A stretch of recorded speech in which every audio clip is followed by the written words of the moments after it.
Will it ever end? We have learned of more screw-ups at the new VA Medical Center in Aurora, and tonight, a veteran shares his thoughts on the mess that's getting in the way of serving those who have served our country. The only positive thing announced today is the hospital will finally open in August. Yeah, but despite being years behind schedule and billions over budget, it still won't be done when it opens. The VA admitted to a bunch of new blunders today. There are not enough exam rooms, so they're going to keep the old hospital. It'll remain open for several more years. Rooms are too small for medical equipment. The air conditioning is inadequate, and maybe the most stunning update is there is no PTSD facility. The VA needs another $13 million to build one. Dominic Garcia is in Aurora tonight for us, and Dom, local veterans are frustrated, but they're also hopeful.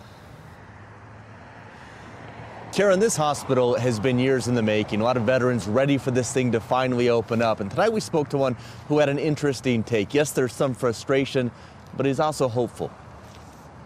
Lacerations, broken ribs, collapsed lung, all that. And those weren't even the most serious injuries David Ortiz suffered when his helicopter went down in Afghanistan. I had a fracture at T11, which left me a paraplegic around the belly button level. The VA in Denver is the third he's been to for treatment. They're kind of my life support system. With everything that's been going on with the new VA, overdue and over budget, his reaction has been the same as many veterans. So I'd like to see more accountability on the part of our elected leaders. Even with the tentative opening date, there are worries about staffing and service. But David also said this about the current VA. The Denver VA has been one of the best ones that I've been a part of. He hopes the new facility will be just as good and said there's a big difference between the people who work there and those who make decisions. There's those of us that work in the community that support you, and we know how hard it is for you too. For those that are in leadership roles, you're accountable, and you need to be accountable. You need to take the black eye. And that accountability will only come from one place. If veterans and citizens want to see government do their job and do well for them,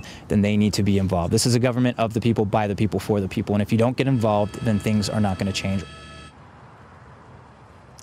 So as for that old facility near 9th in Colorado, administrators say that is going to need to stay open another 3 to 5 years. In Aurora, Dominic Garcia, covering Colorado First.